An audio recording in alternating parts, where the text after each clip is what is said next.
Welcome to Authentic Living with Roxanne, a place where we have conscious conversations about things that really matter in our lives.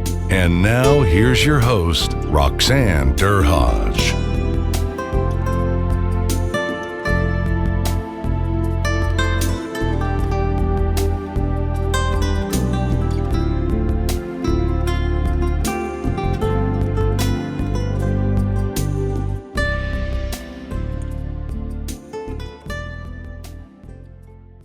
Hi everyone, it's Roxanne Derhodge. Thanks for tuning in again today for Authentic Living with Roxanne.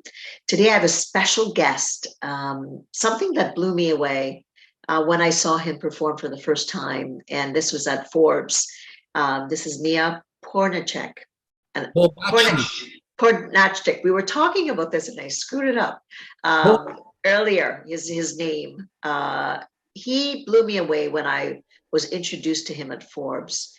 He is a violinist that has had a path that's been absolutely amazing. Starting in his love and passion for music, he has played concert halls throughout the world, and then decided with time that he was going to listen to his innate heart and created a space where he allows corporations and leaders to listen to the space of the violin and their masterpiece, and they deconstruct what the space that they need to in order to tap into their unconscious space to create trust. So Miha, thanks so much for coming on today. Yes, hello Roxanne, and hello your audience. What a pity we are not interface, but we have to go through Zoom, but that's the modern world. I'm very honored and very pleased that we have time now to talk about these issues. As you mentioned in your introduction, I have created quite different innovation that one thinks of usually when you say innovation. You think about new digital device. But what I do is I take something very old, masterpieces of classical music, and I bring it in the center of observation for the leaders to learn from it how to organize and how to lead the companies. And that's just one of innovation, but we are going to concentrate on this one today. Maybe we'll get around to other things. But certainly violin playing is for me the key to unlock very different areas of social problems of modern days. So in other words, I have been fighting for many years how to reposition the role of the arts altogether, because art is usually considered as something entertaining, just entertaining for Friday night. No, not at all. I'm using this classical music in order to open the people to a new possibilities, to help them to reach out to their potentials. And you will see right away how that works. And I don't expect anybody to know anything about classical music or love it or something like that. No problem, because we are going step by step. We just observe it and we get involved in it, and suddenly all kind of possibilities open up. So that's to sort of in terms of introduction. Yeah. So Miha, tell me about you became a violinist for a reason. Were you exposed to the arts very young, or was it something that, you kind of naturally out in Europe, people either played the violin or the piano? What was the space that got you to this point of becoming a maestro? Yes, I started very early in my beautiful country of Slovenia. And I was inspired actually by folk music, the people on Sundays dancing and singing and playing music. And I just loved it. So I tried to imitate. And only much later I was given violin into hands because I imitated on accordion wrong way. I played melody with the left instead of with the right. So they said, oh, well, then he should play violin. So it was a mistake, as it is always in life. So many mistakes happen that are not mistakes at all, you see. And then my way, when I was young, I knew I want to be violinist, and that brought me to studies, different universities. I was with the best masters of the time in Slovenia, in Germany, in United States. I studied with famous violinists, and then I began a career, and I played many concerts, thousands. But then I noticed that when in a concert there is a moment moment where like everything is melting. When you reach for the really star, in German it's called Sternstunde, the moment of a star. When that happens in a concert, then it's over with the concert and people go home. And I felt the end should be the beginning. When you reach this magic sphere, that's the moment when people really are open and when they really feel their highest star in themselves. That's the moment you should start doing something about it and not just have a great experience and goodbye. You see, that is why I decided I must explore this much deeper. And the first thing that I did is I created my own festival in France, in the most beautiful cathedral, Chartres, south of Paris, oldest, the beautiful first Gothic cathedral. And I had many people there, 3 years in a row, more than 1,000, who came from 40 countries. All my audiences I invited. And then something happened. It was the time, very much like now. At that time, the East-West was toying off. Soviet Union was beginning to disintegrate. And it was a very dangerous time as well.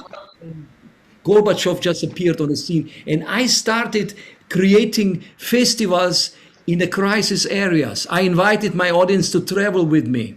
So that was new. It never happened before, that you would take hundreds of people with you to a place where there is a crisis, and then you meet with the locals and so on. So I did that, 200 festivals, not only in Europe, as far as Amazonia, Tibet, Australia, New Zealand, the whole world. I did that for many years until somebody asked me in early 90s, what you are doing actually is organizational development, my method. I said, oh, really? Tell me more. He said, no, you tell me more. So then I heard from experienced business leaders that what I do with the structure and development and transformation and all these things that we are trying to learn in our leadership trainings is actually exactly that music gives a guidance. So I developed a method where I take people out of their usual environment where there are problems, and they go with me on musical detour. They go away from this pressure and semantics and all the things that that are very difficult to put experience on it, because we all talk about transformation, we all talk about all these things, but how do you make experience so it lasts? So people don't forget, because we only have PowerPoint usually. I say PowerPoint without power. You get an idea, but it goes out in the next year. It's out. You forget, especially when there is a problem. Then when there is a problem and people get emotional about it, they forget all that they are learning, and they go back into the old pattern shift. So you're tapping into a deep, profound part of what opens up the heart that allows people to listen. It is emotional memory. So when I have done this work with leadership group, they never forget. I guarantee them 15 years that they will not forget.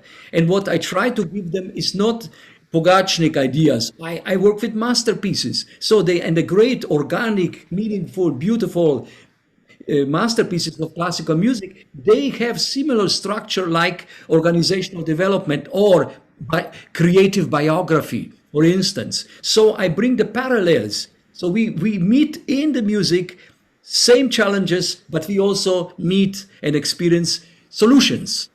So now I would...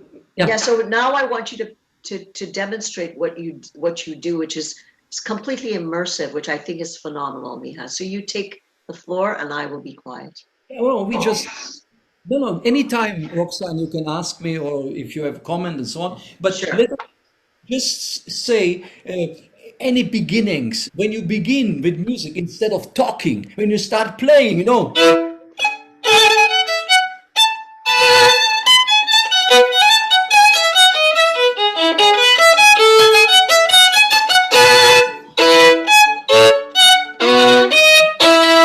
when I start playing, do you notice everything changes? excitement. I'm waiting. I want more as I listen to that. Yeah, when music comes, I don't say that it's because I am playing, but generally when something like this comes, we shift in another mode inside, and that's so valuable because it's sort of the whole human being responds, the whole human being starts resonating, and we are usually only living a fragment. That's the problem. I call it we are professional idiots. Everybody knows their own thing, but we don't know how to reach over to the other domain. So the music lifts us to another place. And if we learn how to listen and we become active in this listening, we learn awful lot for what we have as a daily challenges and whatever. So, but beginnings, another beginning.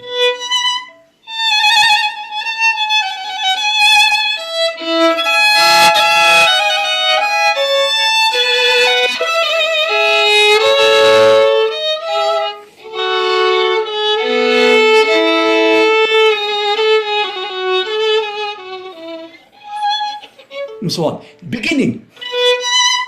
You see, it is like inviting to a magic world.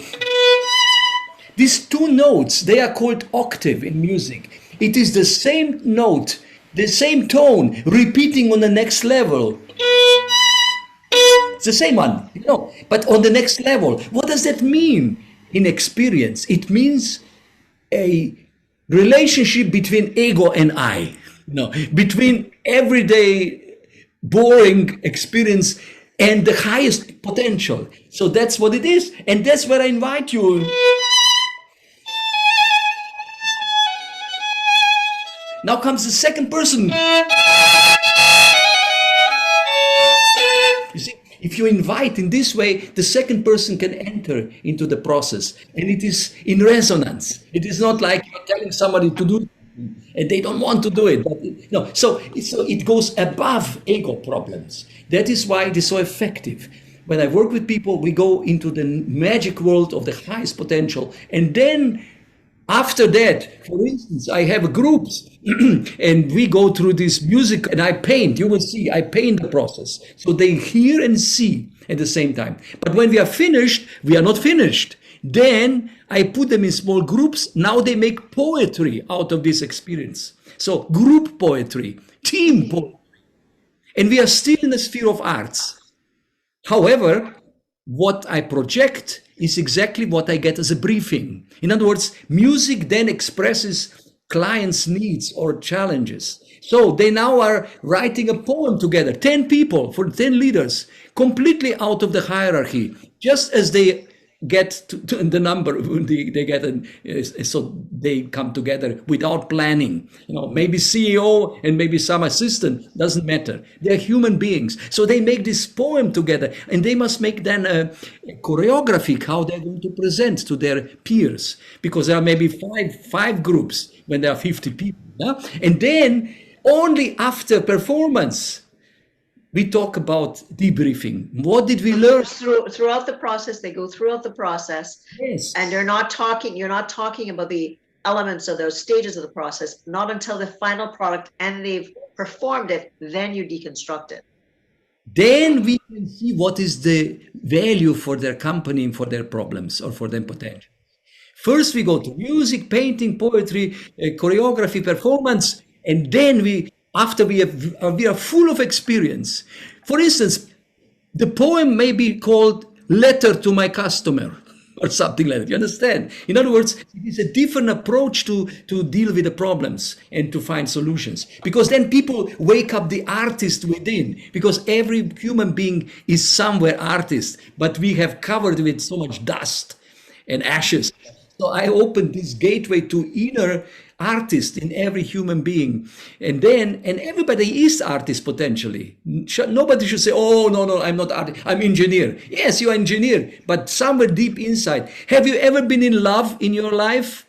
Okay, yes, you have. You know what I'm talking about. You cannot say, "Oh, I don't accept love." Yeah. So Miha, have you ever come across the experience where there are people that just will not go along? Oh, of course, especially, but not going along by doing together something in artistic sphere gives a chance that they can suddenly go along. because it's not directly ridden with the problems they have every day with each other. I sort of take them out. And because I use great masterpieces of music that has authority. It's not like, now I have this idea and I tell you what to do. No, I'm using masterpieces of music which are universally, absolutely acknowledged as genius. There is no question about it, unless you are, total ignorance.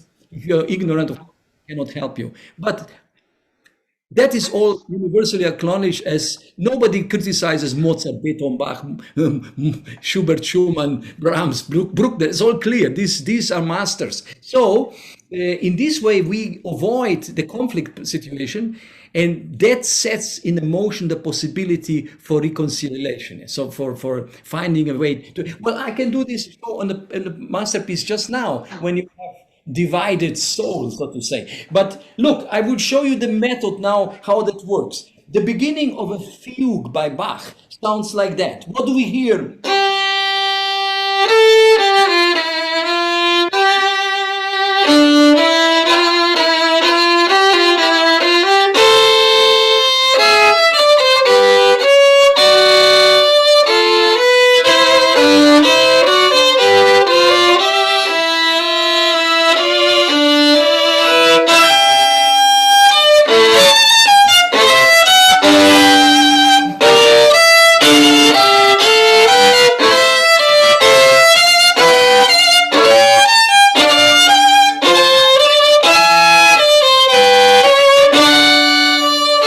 And so on. Can you hear like 4 voices, like 4 violins, not just one?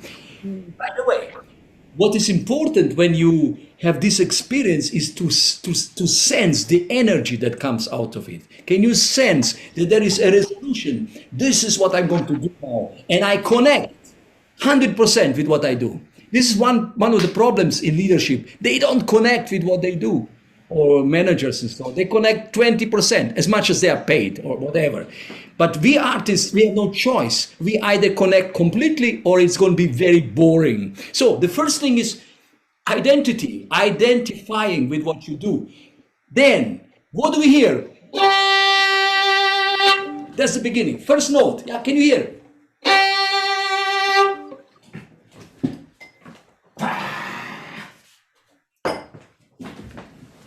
It's direction. Can you hear? It says, there I go. Yeah. Energy, but it said, but everybody has an idea. It's a blazing idea, but so what? We all have ideas now. Now, what is the next step if you have a good idea? What do you have to do?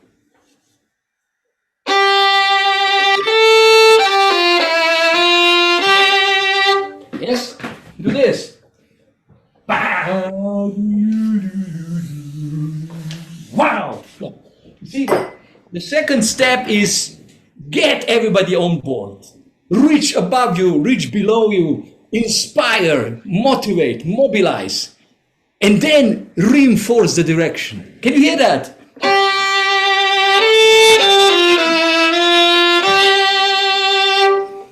Yes, but something's still missing. Now people are on board. So what now? Now!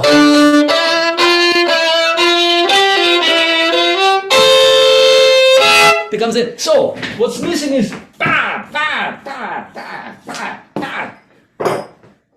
well, the most difficult thing to embody something, to get it done, to have courage, to put the will into what you want to do, to get it emerge as a reality. So now look, you could only hear this beautiful subject of the C major fugue by Bach and say, oh, very nice. Or you can notice exactly the forces which make up this motive. And they are vision, inspiration, getting everybody on board, and action. Isn't that background of any project that has to be born? Absolutely. These are the steps. And often it's stuck in, mission, vision, strategy, and it's all very cognitive, which is in the head. But the disconnection from leadership and the people that they're trying to translate into, it's not translatable at a deep emotional level, which is what you're demonstrating. If I would only tell you, oh, if you have a project, you must make a clear vision, you must know how you get your people behind you, and then of course you have to also invest and get it done. You know? If I only told you, I guarantee next moment people will forget, because everybody's talking about that. But now, if it is taken out of the context of emotional experience of music, you can't forget. You know, on Monday morning, when you come back to your workplace and old patterns fall on you, don't forget, and you start asking yourself, wait a minute, I do not hold the people behind me. They are not behind me. You notice suddenly the problems that are related to these 3 commandments. So in this way, I can help so it is sustainable. You know, sustainability, everybody talks about sustainability. I believe sustainability is memory. So you remember, when you don't remember your culture, you are not sustainable. You're just a number. And, you know, it goes to that whole concept of what I hear you clearly doing now in context from my background is from a neuroscience perspective. What you are actually doing is everybody's in the same heart rate variability, which is perfect flow. Right. So again, when there's distress or stress or lack of direction, all our heartbeats are out of rhythm. And when we are sitting in the symphony or, you know, in the concert hall, we're all regulating our hearts to the tempo of whatever piece of Bach together. So we are dropping everything else. Yes, that is beautiful what you just said, Roxanne. I honor you, because I go even step further. You meant symphony. I take a symphony orchestra for my workshops. However, I place my clients sitting among musicians. They are in the orchestra. Can you imagine? Now these 50 people play around you. It is so overwhelming. But not only that, I have a method, disruptive method. I play and stop and paint and comment and sort of direct the attention to the flow of music so people can exactly observe with head and the heart at the same time, with emotion and with clarity of mind, how there is evolving a masterpiece. I will immediately now show in a concrete example, but the reason I'm explaining this to you, because you have a lot of experience, obviously, in this field, and you can appreciate how much help that is if something that you want to change is under, comes out of the sphere of feelings. So it's not just head, you know. To go on transformation, forget about head only. No, it has to go into the sphere of feelings and emotions. That's where the adequate space emerges, where transformation is possible. Otherwise, it's rearrangement. So many people rearranged. They get a new leader and they rearrange. They want something else. And of course, people in a company get very cynical, because they feel like everybody comes with some new ideas and then they are gone, and then somebody else comes with another idea. So it is very bad for the culture. Transformation has to be found in a very deep region of experience. That's where, and we are going to now go into that, exactly to that.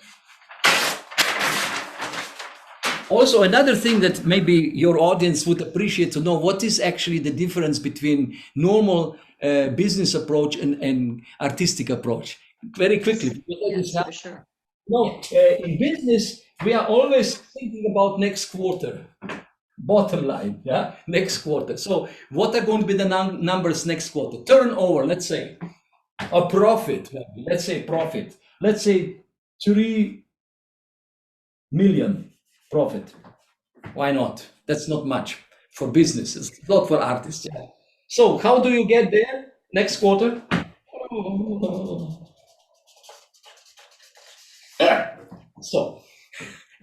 So that's the usual way. And when you're there, everyone is applauding, bravo, you made it, you are excellent, and all that. Now, how do the artists get there?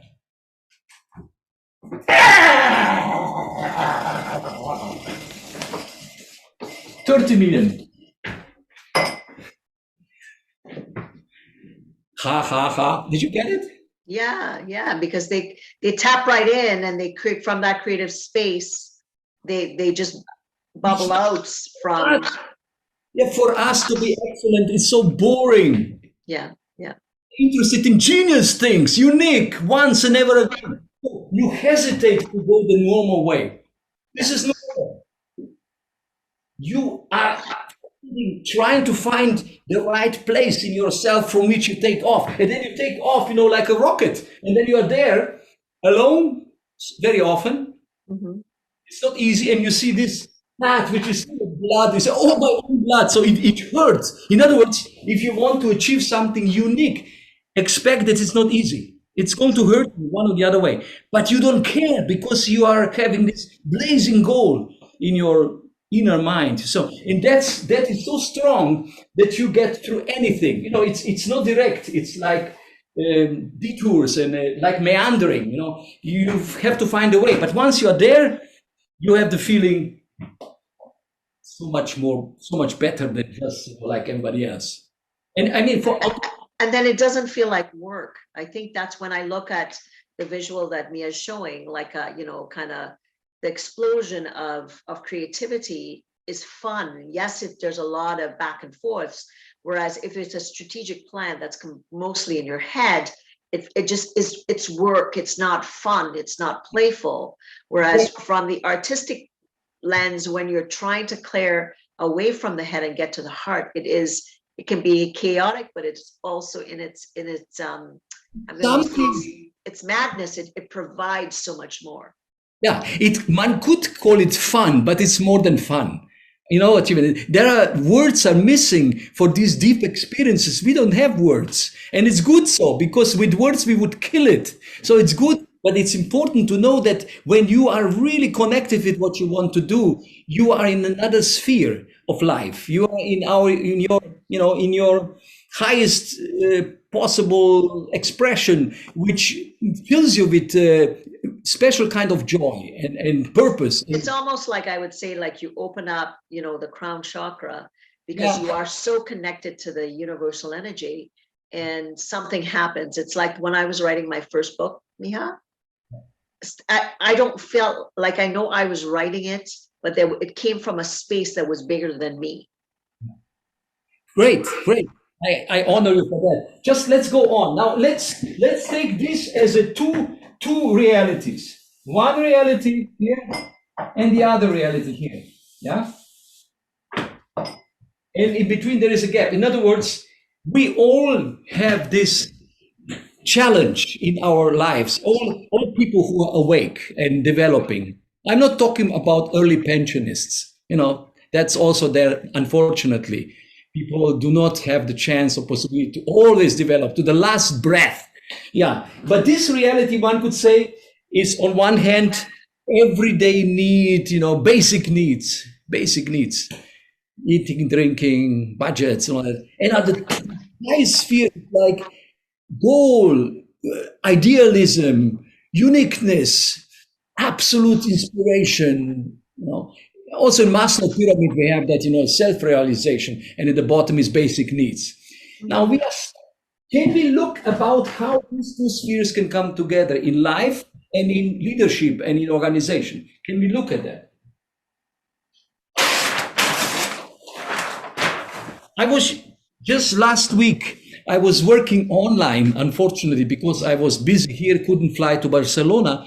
I was working with a company in Barcelona who only had their meeting there, but they came from all continents together, and they wanted to get one company because there are too many pulling in different directions, 7 factories, and each has their agenda, and they feel like they are not one global company. So I chose the piece that I think you heard when we had another session before, and this masterpiece has a following motive.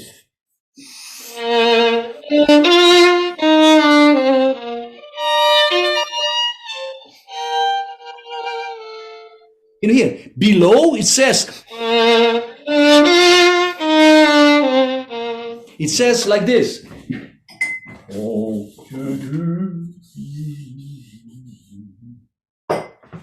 It's like a wave trying to reach for the moon, but the way goes up and goes down. It's like trying but not succeeding. You know, how many times in life, you know? And then it falls back in. And then comes the answer from the highest, very fine, very gentle. But it says, don't give up. One day you'll be there.